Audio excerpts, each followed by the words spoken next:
Settima giornata del campionato Primavera 4, Girone A. Al campo sportivo Nuovo Marconcini si affrontano il Pontedera e la Virtus Verona. Dirige l'incontro il signor Iglio, coadiuvato dai signori Ferretti e Cerino. Il calcio d'avvio è della Virtus. Marconcini serve d'eredità che prova la conclusione dalla lunga distanza. Olivieri crossa dalla fascia, Frangioni devia e Mettivier spazza. Leuci serve Olivieri che entra in area e calcia. Frangioni respinge e passa libera l'area.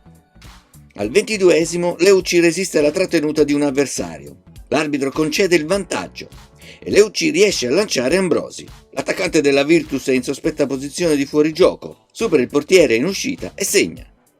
Come si vede dalle immagini, Di Bella interviene in scivolata e colpisce la sfera. Questa giocata rimette in gioco Ambrosi, che è comunque da ritenersi in posizione regolare, e la rete viene convalidata dal direttore di gara. Al 42esimo Leuci lancia Olivieri che entra in area e segna. La rete viene annullata per posizione di fuorigioco. Nel secondo tempo il Pontedera spinge per raggiungere il pareggio. Ci prova con Cesarano che manda alto sulla traversa. Ci tenta anche Mettivier dalla lunga distanza. Ficeli blocca. Al 18esimo è Azimati che si lancia in avanti, ma viene contrastato da Mosconi e la palla termina sul fondo. Olivieri lancia Smith, che controlla e si libera in area, ma la tempestiva uscita di Frangioni sventa l'azione. L'eredità recupera e serve Smith che entra in area. Ancora Frangioni devia in angolo. Dal successivo corner di Olivieri, Cellai di testa spedisce al lato. Sousa recupera palla e serve Smith che si libera e tira dal limite. Frangioni vola e devia in angolo.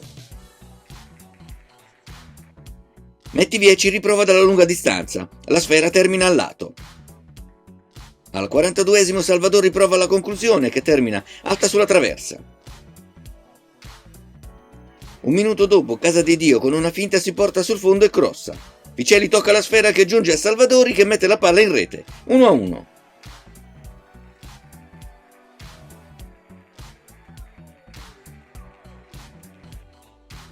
In pieno recupero è Di Capo a provare la mezza rovesciata senza centrare la porta.